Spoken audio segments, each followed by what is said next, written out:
వాళ్ళు ఏం చేస్తారు తెలుసా, చేతులు నిండు ఉన్నప్పుడేమో ఒక వీడియో తీయండి. ఇక మనం పాపం పొద్దుగాల 9 గంటలకు 10 గంటలకు వచ్చింది. ఇంటికాడ బర్రెటి బాయ్, గొర్రెటి బాయ్, పిల్లగాడేటి బాయ్, కుటుంబం ఎటు బాయ్, ఇవన్నీ ఆలోచన చేసి బర్రెపాలు వినాలనే, వ్యవసాయం పని ఉండే, ఎట్లుండే, వ్యవసాయం ఉండే అని చెప్పి మనం పోదామని మనం పోతుంటారు.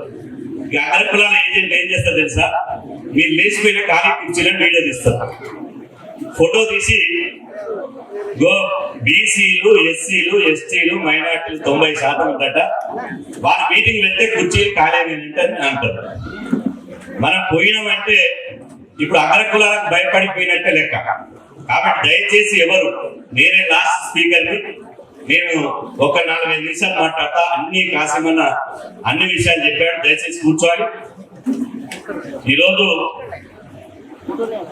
ఈ సభాధ్యక్షులు అన్న రాజేందర్ గౌడ్ గారు, అదేవిధంగా ముఖ్య అతిథిగా వచ్చినటువంటి కాసిమన్న గారు, దిలీప్ అన్న గారు, అదేవిధంగా మన కాశన్న యాదవ్ గారు, అదేవిధంగా శేఖర్ సాగర్ గారు, అదేవిధంగా శ్రీనివాస్ యాదవ్ గారు, కుర్మన్న గారు, స్కైబాబా గారు, కుక్కచల్ల శ్రీనివాస్ గారు, మల్లికార్జున గారు, అదేవిధంగా మా భగవంత్ గౌడ్ గారు, వేదిక మీద ఉన్న పెద్దలందరికీ, గౌరవ పాత్రికేయ సోదరులు, మీ అందరికీ పేరు పేరున సామాజిక ఉద్యమం ఉన్నారు. చాలా మంది చాలా విషయాలు చెప్పారు, మళ్ళీ వాటి జోలి పోకుండా చాలా సంక్షిప్తంగా కొన్ని విషయాలు మేము ముందు వస్తారు. మనము పొద్దున్న లేస్తే ఏమంటాం, విష్ణు, ఈశ్వర, బ్రహ్మ అంటాం. ఏమంటాం, త్రిమూర్తులు అంటాం, విష్ణు, ఈశ్వర, బ్రహ్మ. సరే, వాళ్ళు అది ఒక మన నమ్మకం. కానీ మనం రేపటి నుంచి ఏమనాలి, ఇప్పుడు బిజినపల్లి చౌరస్తాలో విష్ణు, ఈశ్వర, బ్రహ్మ అయితే ఉన్నారో, ఇప్పుడు బిజినపల్లి చౌరస్తాలో పూలే, అంబేద్కర్, బాబు జగజీవనరావు, వాళ్ళేమో ఆ త్రిమూర్తులు అయితే, మనకు సామాజిక త్రిమూర్తులు ఈ ప్రపంచంలో ముగ్గురు మన కళ్ళ ముందు ఉన్నారు. వాళ్ళ సాక్షిగా, ఆ త్రిమూర్తులు విగ్రహాల సాక్షిగా 2028లో నాగర్ కర్నూలు గడ్డ మీద ఒక బహుజన బిడ్డని గెలిపించుకొని అసెంబ్లీ పంపించుకొని 1,00,000 మందితోటి విజయోత్సవ సభ పెట్టుకుందాం. ఎవరు నాయకుడు రాలేదని మా బాధ పోయినట్టు బాధపడుతుంది. అసలు మైక్ ఇస్తేనే మాట్లాడతారండి. నేను అంటున్నా, రాజకీయ పార్టీలు ఉన్నోళ్ళు వాళ్ళని సెల్లులలో బంధిస్తారు. బీసీ వాళ్ళని బీసీ సెల్లు, ఎస్సీ వాళ్ళని ఎస్సీ సెల్లు, ఎస్టీ వాళ్ళని ఎస్టీ సెల్లు, మైనార్టీ వాళ్ళని మైనార్టీ సెల్లు, వాళ్ళని సెల్లులో బంధిస్తారు. తాళం చేయి అక్కడ కులాలను చేంజ్ చేసుకుంటారు. వాళ్ళు వస్తలేరని మనం బాధపడితే మనం బాధపడవలసిన అవసరం లేదు. మన ముఖ్య అతిథులు ఎవరు, పొద్దుగాల 9 గంటల నుంచి 7 గంటలు కూర్చున్నాయి, ఈ కుర్చీలలో కూర్చున్నోళ్ళే మన నిజమైన ముఖ్య అతిథులు అని చెప్పి సందర్భంగా తెలియజేస్తున్నా. నిజమైనటువంటి ఉద్యమకారు, నిజమైనటువంటి నాయకులు, కంప్లిమెంట్ ఉన్నటువంటి నాయకులు ఇక్కడ ఉన్నారు. ఎవరు బాధపడవలసిన అవసరం లేదు. ఇక్కడ ఎస్సీలు ఉన్నారు, ఎస్టీలు ఉన్నారు, బీసీలు ఉన్నారు, మైనార్టీలు ఉన్నారు. ఈ నలుగురు చాలా చాలా చాలా ఇంపార్టెంట్ అయినటువంటి వాళ్ళు. మనము నేను ఎగ్జాంపుల్ మన భాషలో అర్థమయ్యేటట్టు చెప్తా. మనకు ప్రధానంగా చూడండి, ఒక తలకు కన్నులు బీసీలు, చెవులు ఎస్సీలు, ముక్కు ఎస్టీలు, నోరు మైనార్టీలు. ఈ 4 లేని శరీరం ఉందా నేను అడుగుతున్నా. 4 లేని శరీరం ఉందా? మనము 4 కలిపిన తలకాయ, చెవులు, ముక్కు, నోరు, కన్ను, ఈ 4 ఏకమైతే ఈ పిడికెడు శాతముని రాజకీయంగా పాతాళంలోకి తొక్కాలి అని చెప్పి సందర్భంగా తెలియజేస్తున్నా. ఎంత జనం ఎంత, మనం మీటింగ్లు పెట్టుకుంటే పల్చగా సభ్యుడిగా ఇంతకుముందు కొంతమంది సోదరులు మాట్లాడుతున్నారు, మేము బలహీన వర్గాలు. దేనికి బలహీనం? మనం దేనికి బలహీనం? బలహీన వర్గాలు అనే పదాన్ని బంద్ చేయండి దయచేసి. ఎవరన్నా మైక్ ఇచ్చి మాట్లాడేటప్పుడు బీసీ నాయకులు కానీ, ఎస్సీ ఎస్టీ మైనార్టీ నాయకులు కానీ, మా కళాకారులు గిడ్డ రామనరసన్న, మా గంగ మాట్లాడేటప్పుడు కానీ బలహీన వర్గాలని మాట్లాడరు. బలహీన వర్గాలు ఎవరు? రెడ్డోళ్ళు బలహీనులు. ఎందుకంటే అలా జనాభా లేదు. పిడికెడు శాతం కూడా లేదు, 5% జనాభా లేదు. వెలుమలు బలహీనులు, 1/2% జనాభా లేదు. కమ్మలు బలహీనులు, 3% జనాభా లేదు. 1% లేని బాబనులు బలహీనులు, 1% లేని కోటోలు బలహీనులు, పిడికెడు శాతం లేనోడే బలహీనుడు. గంపెడు శాతం ఉంది, 90% ఉన్నటువంటి మనం బలమైన వర్గాల అనే విషయాన్ని చాటండి. ఏ ఊళ్ళో చెప్పినా నేను ఇక్కడున్న వేదిక మీద ఉన్న నాయకులు చెప్తున్నా, రేపు మీ బర్త్డేలు వస్తే ఫ్లెక్సీలు పెట్టుకుంటారు, బిజినెస్ పెట్టి చెవరస్తారా? నేను చెప్తున్నా, ఈ ఫ్లెక్సీలల్లా మనోళ్ళు ఏం పెట్టుకుంటారు? బడుగు బలహీన వర్గాల నాయకుడు. దేనికి బలహీన నాయన? బలహీన వర్గాలు కాదు. రేపు పెట్టినప్పుడు బ్రహ్మాండంగా మీ పుట్టినరోజు పెట్టినప్పుడు బడుగు బలమైన వర్గాల నాయకుడు శ్రీనివాస్ యాదవ్ గారికి పుట్టినరోజు శుభాకాంక్షలు. బడుగు బలమైన వర్గాల నాయకుడు మా కుర్మన్న గారికి జన్మదిన శుభాకాంక్షలు అని ఫ్లెక్సీలు పెట్టండి.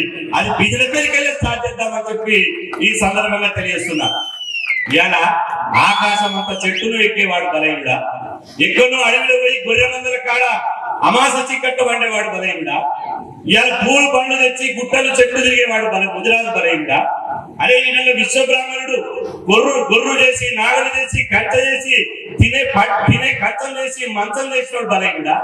అదే విధంగా బట్టలు వేసిన పద్మశాలి బలహీనుడా? బట్టలు కుట్టిన మేరన్న బలహీనుడా? మా వాల్మీకి బోయలు బలహీనుడా? అదే మా కుమ్మరోళ్ళు కుండలు చేసి ఇలా మనం చావుకాడు అదే పినకాడే కుండలు చేసిన వాడు బలహీనుడా? ఈ దేశంలో మొదటి సైంటిస్ట్ అయినటువంటి చాకలోళ్ళు బలహీనుడా? ఈ దేశంలో మొదటి డాక్టర్ అయినటువంటి నాయ బ్రాహ్మణులు బలహీనుడా? బలహీనుడు మనం కాదు. రెడ్డోలు మీటింగ్ పెట్టుకుంటే ఏం చెప్తారు? ఈ మీటింగ్ పెడితే కొంతమంది నాయకులు పిలిచారు, కాంగ్రెస్ ఉన్న నాయకులు పిలిచారు, బీజేపీ ఉన్న నాయకులు అంటే మా అన్న ధైర్యంగా ఉండు, బీజేపీలో ఉంటే ఉంటా పోతా, సీట్ ఇస్తే బీజేపీ లేకపోతే పేరుదేవని చెప్పి ధైర్యం ఇచ్చింది దిలీపాల. ఇవాళ కాంగ్రెస్ ఉన్న ఆయన భయపడిపోతున్నాడు. ఎందుకు భయపడంటే అమ్మ మీటింగ్ కాడ పోతే చాలా సినిమాలు కూడా వస్తాడు, ఆయనకు అధిష్టానం అనేది లేదు, ఆయనకు చెప్పేటోడు ఉన్నాడు అధిష్టానం వాళ్ళు, ఆయనకు బహుజన సమాజం అధిష్టానం కాబట్టి ఎవరిని వర్తమాన్ని తిట్టడని చెప్పి భయానికి సగం అని తిట్టుడు. నేను అంటున్నా, హైదరాబాద్ లో రెడ్డిలు మీటింగ్ పెట్టుకున్నారు. నేను ఎన్నో కాకమ్మ కథలు పిచ్చ కథలు కట్ట కథలు చెప్పడం లేదు. మీరు చూడండి, యూట్యూబ్ లో కూడా చూడండి, రాత్రి పోయినాక రెడ్డి గర్జన హైదరాబాద్ అని కొట్టండి. రెడ్డి గర్జన పెట్టుకుంటే ఇట్లా వేదిక మీద కూర్చోరు. టిఆర్ఎస్ రెడ్డి వచ్చి కూర్చున్నాడు, బీజేపీ రెడ్డి వచ్చి కూర్చున్నాడు, కాంగ్రెస్ రెడ్డి వచ్చి కూర్చున్నాడు, కమ్యూనిస్ట్ రెడ్డి వచ్చి కూర్చున్నాడు. కూర్చొని ఏమంటారు తెలుసా? అరే ఈ శాఖలకు బట్టలు ఎత్తారు, ఈ మంగళోళ్ళు క్షవరాలు చేస్తారు, ఈ డౌన్లోళ్ళు తాళ్ళు ఎత్తారు, ఒక్కొక్క కులం వాడు ఒక్కొక్క వృత్తి చేస్తాడు, మనం దాన్ని రెడ్డోళ్ళు ఏం చేస్తారు రా అని అంటారు. అనగానే ఒక ఆయన చేసినట్టు, అరే రెడ్డి అంటే మనది కులం కాదు, మనం రెడ్డి రాజులం. రెడ్డి అనేది మన బిరుదు, వంశ పారంపర్యంగా వచ్చినటువంటి బిరుదు. ఉప్పు లేకపోతే కూర ఎట్లయితే సప్పగుంటదో, ఉప్పు లేకపోతే కూర ఎట్లయితే సప్పగుంటదో, రెడ్డి లేని ఊరు అట్ట సప్పగుంటది, రెడ్డి లేని పాలన అట్ట సప్పగుంటది. నక్సలైట్ ఉద్యమాన్ని నడిపించిన కొండపల్లి సీతారామరాజు నుంచి మొదలుకుంటే ఈ దేశానికి రాష్ట్రపతి అయినటువంటి నీలం సంజీవ రెడ్డి కూడా మన రెడ్డి బిడ్డడే. ఇలా 28 మంది ముఖ్యమంత్రులు అయితే 28 మంది ముఖ్యమంత్రులు అయితే ఖమ్మాలను 6 తీసేదా, ఈ వెన్నోని 2 తీసేదా, కోటోని హుసేన్ తీసేదా, బాబరోలని గురువుల రామకృష్ణారావు 2 తీసేదా, వాడిని వీడిని ఏరేస్తే మిగిలిన ముఖ్యమంత్రులంతా మనమే. ఈ రాష్ట్రానికి ముఖ్యమంత్రులు అయ్యాం, ఈ దేశానికి రాష్ట్రపతి అయ్యాం. ఇంకా మనం ఏం కావాలి? రెడ్డోళ్ళం వాళ్ళు అనుకున్నది ఏం వేదిక మీద ఏం కావాలి? ఈ దేశానికి ప్రధానమంత్రి కావాలి మనం అని చెప్పి రెడ్డోలు మీసాలు దువ్వి తొడలు పెట్టి జబ్బలు తప్పుతుంటే వాళ్ళు ఈ పార్టీ లేదు, ఆ పార్టీ లేదు, ఈక పార్టీ లేదు, తోక పార్టీ లేదు, నీ పార్టీ లేదు, అన్ని పార్టీలు జేబుల ఖర్చుకు మార్చినట్టు పార్టీలు మార్చుతుంటే ఇక మనోడు, మన మహనీయుడు, మన తండ్రి లాంటోడు, మన కుటుంబ పెద్ద, మన ఇంటి దైవం పూలే విగ్రహావిష్కరణ చేస్తే అమ్మో జనార్దన్ రెడ్డి ఏమంటాడేమో, అమ్మో రాజేశ్వర రెడ్డి ఏమంటాడేమో లాగా పడుతున్నాయి మనోళ్ళకు. వీళ్ళని పట్టుకొని మనం ఉద్యోగం చేద్దామా? మనం వీళ్ళని పట్టుకొని కాదు. మొనగాలు ఇక్కడ వచ్చినటువంటి వాళ్ళు ఉన్నారు కదా, వేదిక మీద మాట్లాడిన వాళ్ళు ఉన్నారు కదా, ఇవాళ రెడ్డోళ్ళు ఏం పిలిపిస్తుంది తెలుసా? మనం ఇక్కడ నేనేది పోయినా కూడా నేను దిగిపోతుంటే నాకు దరఖాస్తు ఇస్తున్నారు. అరే నేను సర్పంచ్ కూడా కాదు ఆయన, నాకు వినిపిస్తూ దరఖాస్తు అంటే అన్న నాకు క్యాబినెట్ హోదా ఉంది కదా, రోజు మంత్రులు సీఎం కలుస్తున్నారు కదా, అయితే ఏం చేయాలి అని అన్న. అంటే ఏం లేదన్నా, నాకు ఆసరా పింఛన్ వస్తలేదు, నాకు పిల్ల రేషన్ కార్డు వస్తలేదు, నాకు ఇందిరా నీళ్ళు వస్తలేదు అంటున్నారు.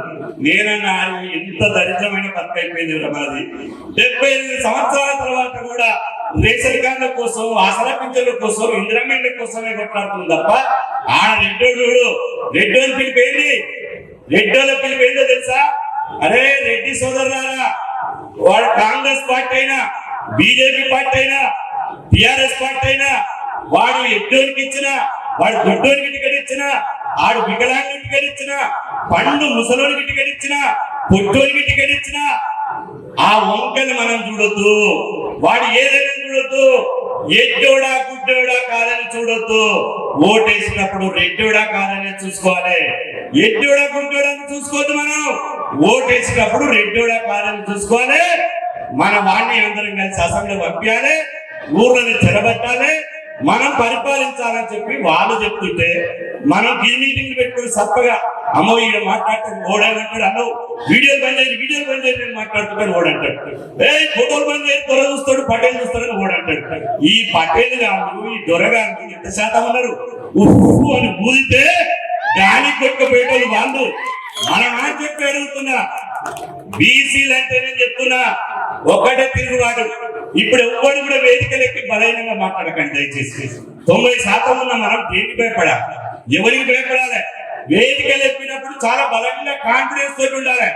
బీసీలు అంటే ఏంటిది అంటే బ్యాక్వర్డ్ క్లాస్ అంటారు. బ్యాక్వర్డ్ క్లాస్ అంటే ఏంటి తెలుగులా? వెనుకబడిన తరగతులు. నేను అంటున్న దేనికి వెనుకబడ్డాం?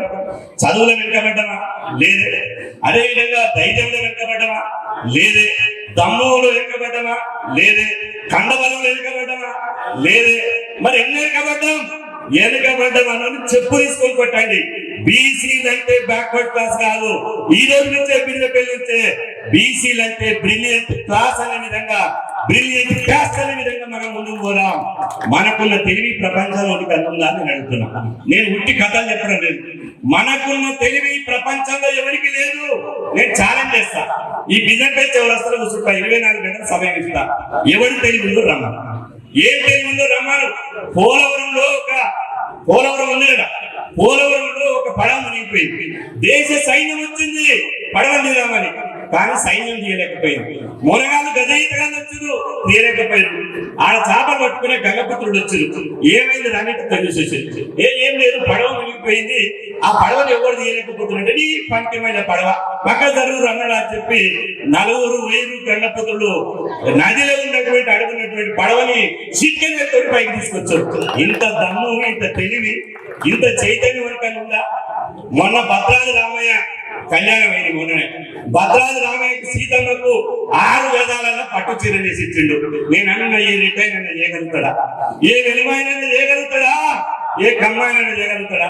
ఎవడు చేయలేడు. మనకున్న తెలివి, మనకున్న ధైర్యం, మనకున్న సత్తువనికి లేదు. కాకపోతే ఏంటంటే కాశీమన్న చెప్పినట్టు ఎవడో నేర్పిపోయినటువంటి దాన్ని పిరికితనంతో బలహీనంగా బతికి బానిసత్వానికి అలవాటు పడి, మనం బానిసత్వానికి అలవాటు పడేది పోయి మన పిల్లలు కూడా పక్కింటోడు రెడ్డోళ్ళ పిల్లగాని జోలి కొట్టే మన వస్తుంది. ఏమిరా ఎవరితో పంచాయతీ పెట్టుకున్నాం అంటే, అయ్యా నేను మల్లారెడ్డితో పెట్టుకున్నట్టే. వద్దు బిడ్డు, మల్లారెడ్డి జోలి పోకు, వాళ్ళు పెద్ద కులం వాళ్ళు, వాళ్ళ జోలి పోతే మనం పర్సనల్ పడతాం బిడ్డ అని చెప్తారు. ఇప్పటి నుంచి ఏం చెప్పాలి? మీటింగ్లు పెట్టుకొని సపోర్ట్ కొట్టుకొని మంచి భోజనాలు చేసుకోవడం కాదు. పెద్ద కులం వాళ్ళని కాదు, 2 రంగిలా ఏం కాదు, నేను చూసుకుంటాను. ఈ పద్ధతిలో మనం ఉంటేనే గుప్ప ఎవరి చేతిలో ఉందో రాజ్యం మన చేతిలో వస్తుంది. లేకపోతే గుప్ప లేకపోతే ఇంతమంది మీటింగ్ పెట్టుకొని మా అన్న గురుమన్న చెప్తుండ్రు ఎత్తిపోకుండా అన్న తినేటప్పుడు, అన్న పైసా కూడా పెట్టిన వాడు ఆ రేటు లెక్క ఈ రేటు లెక్క, వాడు బట్టల షాపుల నుంచి పైసలు తెచ్చిండు, వాడు కాంట్రాక్ట్ల పేరు మీద 1000 కోట్లు పంచిండు. నేనంతా కన్న కష్టం పడి నాను శ్రీనివాస్ యాదవ్ ఈయన కలిసి 25 లక్షలు పెట్టి మీటింగ్ పెట్టామన్నా అన్నాడు. మరి 25 లక్షలు పెట్టి మీటింగ్ పెట్టి ఎవరికి వాళ్ళు సడిసప్పగా పోయి మళ్ళా రేపటి నుంచి ఆ రెడ్డి చుట్టూ ఈ రెడ్డి చుట్టూ తిరిగితే ఏమొస్తుంది రిజల్ట్? మళ్ళా ఇంకో రెడ్డి వస్తాడు. నేను చిన్న ఒక ఎగ్జాంపుల్ చెప్తా. ఒక ఊళ్ళో ఇదే బిదిరపల్లి అనుకో, ఇంకొక ఊళ్ళో పక్కూరు ఎందుకు, బిదిరపల్లి ఒక భార్య ఏం చేసిందంటే రోజు భర్తకి ఏం చేసింది, వారం రోజుల పాటు వంకాయ ఆలుగడ్డ వారం రోజులు కూరలు పెట్టిందట. ఇక యాస్టకు వస్తుంది, ఎవరికైనా ఒక రోజు తింటాడు, 2 రోజులు తింటాడు, 3 రోజులు తింటాడు. ఇవాళ తిన్న తర్వాత వారం రోజుల తర్వాత ఇక భర్త ధైర్యం చేసి, నీ అమ్మ నువ్వు రోజు వంకాయ ఆలుగడ్డ కూర పెడుతున్నావు, జర కూరగాయలు మార్చా నీకు దండం పెడతానంట. అనగానే బలవున్నావు, రేపు మార్చుతుంది, ఇవాళ ఆదివారం కదా, సోమవారం నుంచి నేను మార్చుతానదట. మనోడు సంతలు కుట్టుకొని నా భార్య రేపు కూరగాయలు మార్చుతుందని చెప్పి సోమవారం నాడు మళ్ళా బజారు పోయి పథకాన్ని పెట్టి మళ్ళీ ఇంటికి వచ్చినట్ట. కాలేజీ కట్టుకున్నాక కూర పెట్టి మంచిగా హుషారు ఉన్నాడు, కూరగాయలు మార్చినాడు. మళ్ళా గదే ఉంటే ఆలుగడ్డ పెట్టేదట. ఏమే నిన్ననే రిక్వెస్ట్ చేసి బాధపడి చెప్తుంది, మళ్ళా గదే కూరగాయలు పెట్టామంటే కూరగాయలు మార్చినామదట. ఏం మార్చినామంటే నిన్న వారం రోజులు వంకాయ ఆలుగడ్డ విన్నా, ఇవాళ మాత్రం ఆలుగడ్డ వంకాయ అన్నదట. వారం రోజులు వంకాయ ఆలుగడ్డ విన్నా, ఇవాళ మాత్రం ఆలుగడ్డ వంకాయ అన్నదట. ఈ టిఆర్ఎస్ పార్టీలో ఉన్న కాంగ్రెస్ పార్టీలో ఇద్దరు రెడ్లు, ఓడు వంకాయ ఓడు ఆలుగడ్డ. వాడు పోతే వీడు పోతే ఆడు. మరి ఆలుగడ్డ వంకాయలు ఇట్టే తిందామా, కూరగాయలు మార్చుకుందామా? మన చేతిలో ఉంది. చాలా మంది అంటారు, అన్న ఓడు అంటాడు కమ్మాయిని కలిసి అంటాడు, అన్న మీ లెక్క నేను 90% అంటున్నా, దున్నుకుంటాడు. ఇంకోటి ఏంటంటే అన్న మేము పిడికడి శాతమే ఉన్నావు, మీ లెక్క 70% ఉంటే దున్నుతున్నాడు. మనం చూసి వాళ్ళు ఇన్స్పైర్ అవుతుంది. ఇవాళ మనం 90% ఉన్నోళ్ళము అయ్యా దెయ్యం భిక్ష పడుకోవాలా, ఈ పార్టీని ఆ పార్టీని భిక్ష పడుకోవాలా? నాగర్ కర్నూలులో 5 లక్షల మందితోటి ఇంటికి తాళాలు పెట్టి ఊరంతా చెట్ట కిందికి వెళ్ళినట్టు ఇవాళ నాగర్ కర్నూలుకి వెళ్ళి బండు కట్టుకొని పోతే రాజకీయ పార్టీలు మన కాళ్ళ దగ్గర పీపాం పెడితే అనే విషయాన్ని మర్చిపోతుందని చెప్పి సందర్భం గుర్తు చేస్తున్నా. ఎందుకు మర్చిపోలే? మనకు పూలే లేదా, మనకు అంబేద్కర్ లేదా? అంబేద్కర్ ఏం చెప్పిండు? మన చదువు లేదు, సంధ్య లేదు, మామూలు భయస్తులని చెప్పి ఓటు సిస్టమ్ ఎట్టుండే. ఓటు సిస్టమ్ అంబేద్కర్ లేకుండా నువ్వు చేతులు ఎత్తేది. జాదుల శ్రీనివాస్ గౌడ్ కావాలన్నా అన్నప్పుడు నువ్వు చేయలేపాలి, ప్రొఫెసర్ కాశీ కావాలన్నా అంటే నువ్వు చేయలేపాలి. దొర ముందర చేతులు ఎత్తే ధైర్యం ఉందా? కదా పటేల్ ముందర చేతులు ఎత్తే ధైర్యం ఉందా? వెనకట వెంట లేదు, ఇప్పుడు చేతులు కాదు కాళ్ళు కూడా ఎత్తుతామని చెప్పి సదరంగా తెలియజేస్తున్నా. అంత ధైర్యం బీసీ ఎస్సీ ఎస్టీలలో వచ్చింది. మనం ఏం చేయాలి? కాళ్ళు ఎత్తొద్దు, చేతులు ఎత్తొద్దు, తుపాకులు పట్టుకోవద్దు, గొడ్డలు పట్టుకోవద్దు, కత్తులు పట్టుకోవద్దు. ఏం పట్టుకోవాలి? ఓటు అనే ఆయుధాన్ని పట్టుకోవాలి. ఓటు అనే ఆయుధం తోటి ఒక పోటు పడిస్తే యాर అంబేద్కర్ అందుకనే ఓ నా బీసీ ఎస్సీ ఎస్టీలారా ఓటు అనే ఆయుధాన్ని మీ చేతిలో పెట్టుకోకున్నా, ఓటు అనే ఆయుధాన్ని మీ చేతిలో పెట్టుకోకున్నా, నీ వానికి, నీ పేరు తెచ్చుకొని పుట్టినోనికి, నీ రక్త సంబంధికునికి, నీ కులమోనికి, నీ ఊరోనికి, నీ బాధలు కష్టాలు కన్నీళ్లు తెలిసిన బాధలు తెలిసిన వానికి ఓటు వేసుకొని నువ్వు రాజు అవుతావో లేకపోతే దొరలకు పటేళ్లకు ఓటేసి నువ్వు బానిసమైతావో తేల్చుకోని చెప్పి అంబేద్కర్ గారు ఓటాకి ఇచ్చారు. ఓటాకి చేంజ్ చేసిపోయిండు. పర్దసాటి ఓటు. నువ్వు ఓటేసేటప్పుడు నువ్వు నమ్ముకున్న వెంకటేశ్వర స్వామి చూడడు, నువ్వు నమ్ముకున్న అల్లా చూడడు, నువ్వు నమ్ముకున్న యేసుప్రభు చూడడు. నువ్వు ఓటేసేటప్పుడు ఏడనైనా బావ కానీ ఒంగతోడ కాడ బావ అనొద్దు. రెడ్డోడు హలో అంటే హలో అనాలి, 2 సార్లు అనాలి. నమస్తే అంటే 2 నమస్తేలు పెట్టాలి. హాయ్ అంటే మనం బాయ్ బాయ్ అనాలి. కానీ పర్దసాటు సిస్టమ్, అంబేద్కర్ పర్దసాటు సీక్రెట్ ఓటు, పర్దసాటు పెట్టిన ఓటు మాత్రం ఏ పార్టీ చూడొద్దు. మన ఈగల పార్టీ, తోక పార్టీలు, మన బిడ్డ పార్టీలు కావాలి. నేను అంటున్నా ఈ రాష్ట్రంలో ఇప్పుడున్నటువంటి నాయకులు ఎన్ని పార్టీలు మారారు? అన్ని పార్టీలు మన చెప్పులు మార్చినట్టు, జేబుల కచ్చిపులు మార్చినట్టు వాళ్ళ పార్టీలు మార్చి వాళ్ళందరూ ఒకే విధంగా ఎమ్మెల్యేలు, ఎంపీలు, మినిస్టర్లు అవుతుంటే మనం ఇంకా ఈ జెండా నాది, ఆ జెండా నాది అని చెప్పి ఎవ్వడు కూడా మనసులో పెట్టుకోవద్దు. ఏం చేయాలి? పర్దసాటు ఓటు సిస్టమ్ ఎప్పుడైతే మన ఓటు మనం వేసుకుంటామో, మాన్యశ్రీ కాంక్షిరామ్ గారు చెప్పినట్టు ఓటు హమారా సీటు తుమారా, నై చెలేగా ఓటు హమారా సీటు కూడా హమారా అని చెప్పి మనం పోరాటం చేసి ఓటు వేసుకుంటేనే మన బతుకులు మారుతాయి. నేను 2 నిమిషాలు చెప్పి ముగిస్తా, సమయం లేదు, ఊరి వాళ్ళ మీద ఎంతో చెప్పాలని ఉంది. మళ్ళా ఒకసారి తినే ముందు రుచులు ఎందుకన్నట్టు మీరందరూ కలిసి 1,00,000 మందిలో నాగర్ కర్నూలులో మీటింగ్ పెట్టండి. అప్పుడు ధూమ్ తడాక ఉంటుంది, మామూలు కాదు. వచ్చేటప్పుడు పలుగా జబ్బలే వంగేసుకొని ఒక్కొక్కరు దిగాలు వస్తారు. పోయేటప్పుడు మాత్రం చాకులు లెక్క, బాకులు లెక్క, బర్ష లెక్క మిమ్మల్ని తయారు చేసే బాధ్యత కాశీమనం మేము తీసుకుంటామని చెప్పి సందర్భంగా తెలియజేస్తున్నా. ఇవాళ ఇవాళ మహబూబ్ నగర్ జిల్లా ఉంది, ఉమ్మడి పాలమూరు జిల్లా. పాలమూరు జిల్లాల గతంలో తెలంగాణ రాకముందు 14 ఎమ్మెల్యే స్థానాలు ఉండే. ఎర్ర సత్యమని ఉన్నప్పుడు ఎర్ర సత్యమని చూస్తే పంచాలు దర్శనయా? ఎర్ర సత్యమని గుర్తుందా? ఒక బీసీ బిడ్డను చూస్తే అలా పంచాలు దర్శనాయి. ఎర్ర సత్యమని ఉన్నప్పుడు 14 మంది ఎమ్మెల్యేలకు 7 బీసీ ఎమ్మెల్యేలు గెలిచారు. గుర్తుపెట్టుకోండి, 7 బీసీ ఎమ్మెల్యేలు గెలిచారు. ఆ తర్వాత ఎర్ర సత్యమైన పోయిన తర్వాత 6 బీసీ ఎమ్మెల్యేలు గెలిచారు. తర్వాత 5. ఆ తర్వాత ఇక తెలంగాణ రావాలి, మాకు స్వయం పాలన కావాలి, చెలో గజ్జగట్టు పాటవాడు దుర్గు ధూమ్ధాం చేయి, జేసి పెట్టి జైలుకో, ఆ తర్వాత బోనం ఎత్తుకో, బతుకమ్మ ఆడు, మేమంతా బతుకమ్మ ఆడుతుంటాం, బోనం ఎత్తుకుంటాం, వాడు మాత్రం అసెంబ్లీకి మంచిగా దర్జాగా పోతాడు. తెలంగాణ వచ్చింది. తెలంగాణ వచ్చినాక ఉమ్మడి పాలమూరు జిల్లాలో ఎంత పడిపోయింది రేటు? బీసీ ఎమ్మెల్యేలు 3 వచ్చారు, 3 ఎమ్మెల్యేలు అయిపోయారు. 7 ఉన్నటువంటి బీసీ ఎమ్మెల్యేలు ఉమ్మడి ఆంధ్రప్రదేశ్ లో తెలంగాణ రాష్ట్రం వచ్చినాక 3 అయిపోయారు. ఆ తర్వాత మళ్ళీ కాంగ్రెస్ వచ్చినప్పుడు ఇప్పుడు ఎంత మంది? 14 మందిలో 3 పోయిర్రు, మళ్ళీ 2 మిగిలిరు. ఒకరు మన గుజరాత్ బిడ్డ, ఇంకొక ఆయన రథక బిడ్డ. మనం గిట్టి సప్పటి కొట్టుకుంటా, సల్లంగా పట్టుకుంటా, కడుపులో సల్లంగా కదలకుంటా, ఇక దొరలకు పటేళ్ళకు కోటేసుకుంటా పోతే మన ఎస్సీలకు తప్పించి, ఎస్సీ సోదరుల రిజర్వేషన్ తప్పించి 2 ఎస్సీ సోదరులు పోతే 12కు 12 రెడ్డి వెలమ ఈ జిల్లాను పరిపాలించబోతారు అని చెప్పి సదనం చేస్తున్నా. ఈ దొరల పటేళ్లకు అడ్డు వేయాలంటే పాలమూరు జిల్లాలో దొరల పటేళ్ల రాజ్యాన్ని పూకడి వేళ్లతో పీకి వేయాలంటే వృత్తులు వేరైనా మన మిత్రులు ఒకటే. బీసీ, ఎస్సీ, ఎస్టీ మైనార్టీలంతా కలిసి ఓటు అనే ఆయుధంతో ముందు పోవాలి అని చెప్పి సందర్భం గుర్తు చేస్తున్నా. నేను చిన్న ఒక నిమిషం చెప్పి ముగిస్తా. తెలంగాణ రాష్ట్రంలో 112 మంది ఎమ్మెల్యేలు ఉన్నారు. 112 మందిలో బీసీలు ఎంతమంది ఉండాలి? కనీసం 60 మంది ఉండాలి. ఇప్పుడు ఎంతమంది ఉన్నారు? కేవలం 19 మంది మాత్రం ఉన్నారు. 17 మంది పార్లమెంట్ సభ్యులు ఉన్నారు. వాళ్ళు ఎంతమంది ఉండాలి? 17లో 9 మంది బీసీ పార్లమెంట్ సభ్యులు ఉండాలి. ఎంతమంది ఉన్నారు? కేవలం 3 మాత్రమే బీసీ పార్లమెంట్ సభ్యులు ఉన్నారు. మహబూబ్ నగర్ పార్లమెంట్ సభ్యురాలు ఒక రెడ్డి సామాజిక వర్గం.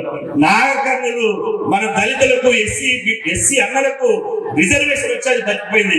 లేకపోతే మహబూబ్ నగర్ దాంతో పాటు నాగకర్ణులు కూడా 2 రెట్లు ఆక్రమించేటువంటి అవకాశం ఉండే. ఇక తెలంగాణ రాకముందు, తెలంగాణ వచ్చిన తర్వాత మీరు చూడండి, జిల్లా నుంచి మంత్రులు ఎంతమంది ఉండే? మంత్రులు డీకే అరుణమ్మ ఉండే. ఆ కాంగ్రెస్ ఉన్నప్పుడు జూపల్లి కృష్ణారావు ఉండే ఉమ్మడి ఆంధ్రప్రదేశ్ లో. డీకే అరుణమ్మ, జూపల్లి కృష్ణారావు. వాళ్ళు పోయిన తర్వాత మళ్ళీ తెలంగాణ తరఫున వచ్చారు లక్ష్మారెడ్డి, మళ్ళా జూపల్లి కృష్ణారావు వచ్చారు. తెలంగాణ రాకముందు వాళ్ళే మంత్రులు, తెలంగాణ వచ్చిన తర్వాత అదే జూపల్లి, అదే లక్ష్మారెడ్డి. మళ్ళీ ఇప్పుడు ఎవరు ఉన్నారు? ఈ జిల్లాకి వెళ్ళి రెడ్డి ముఖ్యమంత్రి, మళ్ళీ జూపల్లి కృష్ణారావే వెలువైండు. అంటే మన రాష్ట్రాలు ఏర్పడినా, ప్రాంతాలు ఏర్పడినా మన బహుజనుల యొక్క ప్రాతినిధ్యం పెరిగిందా తగ్గిందా ఒకసారి ఆలోచించాలని చెప్పి మీ అందరికి విజ్ఞప్తి చేస్తున్నా. మీరు గనక ఇదే విధంగా సైలెంట్ గా మౌనంగా పాలమూరు జిల్లాలో గనక ఉంటే మంత్రి పదవులు మన చేతికి రావు, ఎమ్మెల్యే పదవులు మనకి చేతికి రావు, ఎంపీ పదవులు మనకి చేతికి రావు.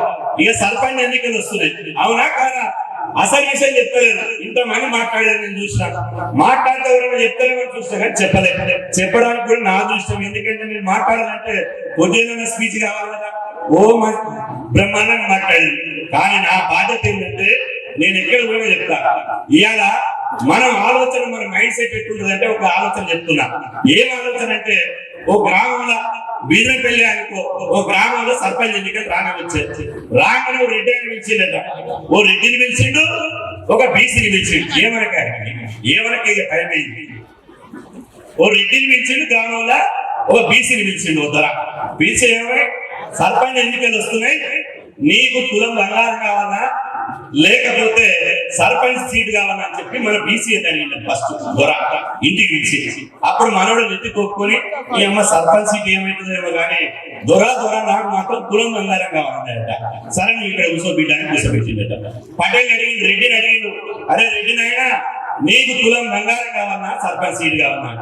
ఏది కాదు, బక్క నేర్చిన పిట్ట, దోస్తులు నేర్చిన పిట్ట, మందిని ముంచే పిట్ట, ఆధిపత్యం చేసే పిట్ట అది ఏమన్నది వెంటనే నాకు తులం బంగారం కాదు కిలో బంగారం ఇచ్చిన నాకొద్దు, సర్పంచ్ పదవి నాకు ముఖ్యం, నేను సర్పంచ్ అయితా, అదే నేను ఎంపీడీస్ అయితా, రేవంత్ రెడ్డి లెక్క జెడ్పీడీస్ అయితా, తర్వాత నేను ముఖ్యమంత్రి పీఠం మీద కూర్చుంటా అని చెప్పి ఆ రెడ్డి ఆయన ఆలోచన అట్ట ఉన్నాయి. మరి ఆలోచన ఎట్లా ఉండాలి? సర్పంచ్ కానీ మా ఊళ్ళో మా రాజ్యం ఉండాలి. నేను ఇప్పుడు సర్పంచ్ అయితా, ఎమ్మెల్యే అయితా, మంత్రిని అయితా, ఒక బీసీ ముఖ్యమంత్రి అయితే లక్ష్యంతో మనం అందరం ముందు ఉండాలని చెప్పి సదనం గుర్తు చేస్తున్నా. అందుకని మీకు అందరు బిజినెస్ ఉన్న నాయకులందరూ నేను అఖిల పక్ష పార్టీలను నేను విజ్ఞప్తి చేస్తున్నా, రిజర్వేషన్ వచ్చే కాడికి రిజర్వేషన్ చేయండి. జనరల్ స్థానాలు కూడా సర్పంచ్ అయినా, ఎంపీడీస్ అయినా, జెడ్పీడీస్ అయినా, ఇవాళ కార్పొరేటర్ అయినా, కౌన్సిలర్ అయినా అన్ని స్థానాల్లో బీసీ ఎస్సీ ఎస్టీ నిలబడండి. అగ్ర కులాలకు ఓట్లు బంధనే సిస్టమ్ పెట్టండి. ఏం చేయాలి? ఇంతకుముందు చెప్పినాం, అయ్యా ముఖ్యమంత్రి మీరే ఉన్నారు, మంత్రులు మీరే ఉన్నారు, ఈ పదవి కూడా మాకు వద్దారా బాబు? మేము మా కులాల నిర్ణయం తీసుకున్నాం. ఏ నిర్ణయం తీసుకున్నాం? మేము అందరం అగ్ర కులాలకు ఓట్లు బంద్ పెడుతున్నాం. మేము ఏదైనా వేస్తాం కానీ ఓట్లు అయ్యాం. బీసీకి వేసుకుంటాం, ఎస్సీకి వేసుకుంటాం, ఎస్టీకి వేసుకుంటాం, మా మైనారిటీకి వేసుకుంటాం తప్ప రెడ్డి, వెలమ, కమ్మ, కాపు ఇవాళ ఎవరైతే ఇవాళ అగ్ర కులాలు ఉన్నారో వాళ్ళకు మాత్రం ఓట్లను నిరాకరిస్తున్నామని చెప్పి ఇవాళ మీరు గ్రామాలలో తీర్మానం చేయాలని చెప్పి సందర్భంగా మీకు అందరు విజ్ఞప్తి చేస్తున్నా. అప్పుడే మనకు పదవులు వస్తాయి. ఆ పదవులు రాకపోతే మనం ఎట్లయితామంటే మన పిల్లలు కూడా ఏమైతే తెలుసా? ఇవాళ చిన్న ఉదాహరణ చెప్పి నేను ముగిస్తా, సమయం లేదు కాబట్టి. మన పిల్లలకు కూడా ఆలోచన ఎట్లా చేస్తున్నాం? ఒక అగ్ర కులాల పిల్లవాడు, ఒక బీసీ పిల్లవాడు ఎయిర్పోర్ట్ పోయినాడు, శంషాబాద్ ఎయిర్పోర్ట్ పోయినట. పైలట్ కింద దిగి ఇద్దరు పిల్లలు చూసి అడిగిందట. ఫస్ట్ మన బీసీ పిల్లవాడిని అడిగింది, ఏమిరా పేగా వెళ్ళేసి నీకు ఏమనిపిస్తుందా ఈ విమానాన్ని చూస్తే అంటే, మన పిల్లవాడు నెత్తి గొప్పుట వెంటనే ఎప్పటికైనా నాకు జీవితంలో ఒక్కసారైనా విమానం ఎక్కి తిరగాలనిపిస్తుంది సార్ అన్నాడట మన బీసీ పిల్లవాడు. సరే బిడ్డ నువ్వు పక్కకున్నానట. ఓసీ పిల్లవాడిని అడిగిందట, అరే ఎల్లేసి రెడ్డి నీకేమనిపిస్తుంది అంటే, ఎన్నరికైనా ఈ విమానాలు తయారు చేసే ఫ్యాక్టరీ పెట్టాలి, దానికి మీరు ఎండీ కావాలని చెప్పి వాళ్ళు అంటుందట. అంటే మన పిల్లల కానించే మనం చైతన్యాన్ని రగిలించాలి, మనం ముందు చూపు నేర్పాలి.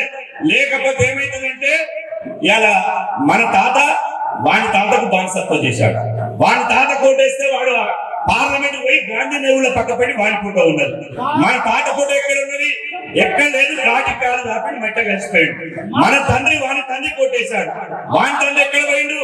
మర్రి చెన్నారెడ్డి కోట విజయభాస్కర్ ఆంధ్రప్రదేశ్ అసెంబ్లీలో మన తండ్రి ఫోటో ఉన్నది. మన తండ్రి ఫోటో ఎక్కడ ఉన్నది?